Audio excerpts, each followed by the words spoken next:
اگر میں تمہارے عشق میں زندہ رہا تو تم سے کال پر بات نہیں کروں گا، بلکہ 21ویں صدی کی آخر میں تمہیں اپنے کانپتے ہوئے ہاتھوں سے خط لکھوں گا، تب جانے یہ دنیا کیسی ہوگی۔ میرے اس وقت کے لکھے ہوئے پرانے خط تب تک شاید اپنی الگ شناخت رکھتے ہوئے کسی میوزیم میں پڑے ہوں گے۔ میں بس اسی لیے تمہیں کال نہیں کروں گا، کیونکہ میں جانتا ہوں تب بھی تمہاری آواز مجھے تمہاری طرف کھینچے گی، اور میں کبھی نہیں چاہوں گا کہ میں تیرے گھر کی دہلیز پر آ کر اپنی آخری سانس لوں۔ لیکن ہاں، شاید وہ آخری خط تیری دہلیز پر کوئی برسوں سے مفت کی تنخواہ لینے والا ڈاکیا تمہیں پکڑا جائے۔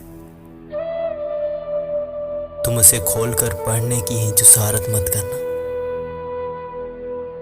بس ایک چائے کا کپ پیتے ہوئے اسے آگ لگا دینا، کیونکہ اس پر بس تمہارے اور میرے نام کے علاوہ کچھ نہیں ہوگا۔